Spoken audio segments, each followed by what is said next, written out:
আজ শনিবার, আকাশটা মেঘলা। তো কিছুক্ষণ আগে বৃষ্টি হয়েছে, চারিদিকটা ভিজা হয়ে আছে, পুরো গাছপালা সব কিছু চারিদিক ভিজে আছে। তো প্রাকৃতিকটা খুবই থমথমে শান্ত হয়ে আছে এখন মুহূর্তে। এর নতুন একটা ভিডিওতে জানাই সবাইকে স্বাগতম। তো সামনের ধারে আমি দেখতে পাচ্ছি আমাদের ওইখানে কিছু কুকুর, তারা কিছু একটা করছে ওখানে। ঠিক আছে, দুটো কুকুর কিছু একটা করছে। তো হয়তো জুমটা বেশি নেই, তার জন্য দেখাতে পারছি না ঠিকঠাকভাবে। তো আমাদের পায়রাগুলো কিছু ভিজে গেছে, দেখো উপরে সবাই বসে আছে এইখানে।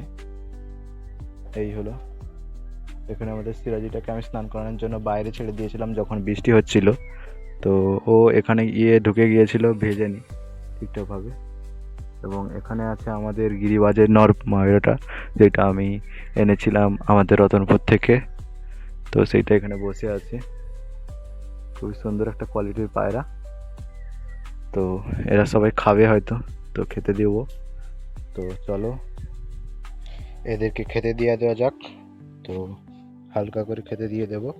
আয় আয় আয়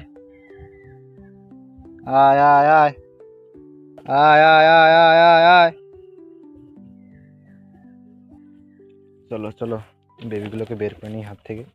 হাত দিয়ে বেবিগুলোকে বের করতে হবে, নাহলে ওরা বেরোবে না। তো বেবিটার কোয়ালিটি দেখুন, জাস্ট ওয়ান্ডারফুল কোয়ালিটি হয়েছে। চোখের কোয়ালিটি দেখুন, কালারটা হালকা হালকা করে আসছে এখন। তো আয় আয় আয় আয়, সবাই এখন ঘরের ভেতরে বসে আছে। ঠিক আছে, সবাই এখন ঘরের ভেতরে বসে আছে। তো এই বেবিটাকে বের করি। এই বেবিটার কোয়ালিটি দেখো, খুবই সুন্দর কোয়ালিটির একটা গিরিবাজ পায়রার বেবি। ঠিক আছে,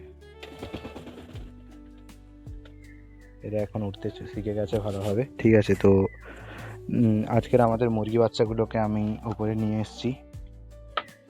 এখানে দেখুন সবাই আছে, মুরগি বাচ্চাগুলোকে উপরে নিয়ে আসা হয়েছে কারণ বৃষ্টির জন্য নিচে যে ঘরে ওরা থাকতো সেখানে জল ঢুকে গেছে। তো এখানে কে বসে আছে দেখো একবার, আমাদের বেবিগুলো। তো এইগুলো দেওয়া হবে না, এগুলো পার্মানেন্টলি আমাদের বাড়িতে থাকবে। যদি তেমন কিছু দরকারের জন্য বিকতে হয় তাহলে বেকার হয়ে যাবে, না হলে এরা থাকছে এখন। তো এখানে দেখুন এরা কি করছে, এবং ভেতরে আমাদের তা দিচ্ছে ডিমে। অন্ধকারের জন্য হয়তো দেখাতে পারছি না, একটু লাইটটা জ্বালি। এই দেখো এখানে আছে, তা দিচ্ছে আমাদের নর পায়রাটা এখন বসে। এবং এই পাশেও ডিম আছে, এই পায়রাটা ডিম দিয়েছে কালকের, তা দিচ্ছে এখানে।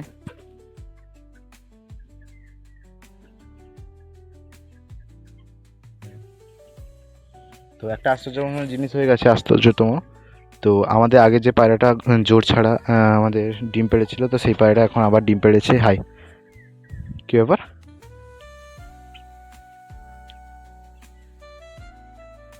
ডিমটা কোথায় গেল? এখানে ডিমটা রেখেছিলাম। রে ভাই, যা, ডিমটাকে খেয়ে নিয়েছে মনে হয়। এই যে পায়রাটা ডিম পেড়েছে, মুরগিগুলোর অবস্থা দেখুন।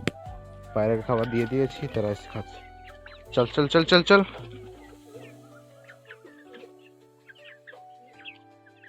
চল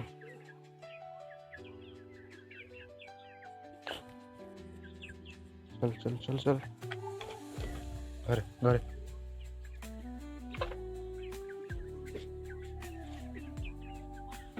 ঘরের ভিতরে ঢুকিয়ে দিয়েছি, থাকুক এখানে মেস। ওরা যদি খায় খাবে, না হলে কি আর করা যাবে। দেখতে পাচ্ছ সারাদিন এত বৃষ্টি হয়েছে, চারদিকে ভেজা। এবং এখানে আছে আমাদের সেই ভোকেনভেলিয়ার গাছটা, খুবই সুন্দরভাবে ভিজে গেছে এখন। ভিজে যেতে আরও ভালো সুন্দর লাগছে, কিন্তু ব্যাপারটা হচ্ছে সব ডালগুলো নিচের দিকে নেমে যাচ্ছে। এবং পেয়ারা গাছে অসংখ্য পেয়ারা ধরেছে, দেখতেই পাচ্ছেন। এখন চেষ্টা করব, পেয়ারা অসংখ্য পেয়ারা ধরেছে, হয়তো দেখাচ্ছে। এখানে লোটন এবং গিরিবাসটা এখানে কি করছে দেখুন। তো আমাদের এইরকম অবস্থা। তো বাড়ির ভেতরে যে যা পারছে ডিম পেড়ে দিচ্ছে যেখানে পারছে। ঠিক আছে, এবং ড্রাগন ফুল আমাদের হয়েছিল, যেটা এবছরের প্রথম সিজনে।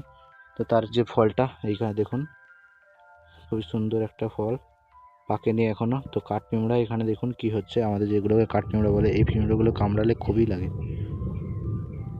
পিঁমড়েগুলো কামড়ালে একদম অসহ্য যন্ত্রণা হয়। তো চলো, ভিডিওটি এতদূর পর্যন্ত শেষ করতে হবে, কারণ আজকে তেমন টপিক নেই।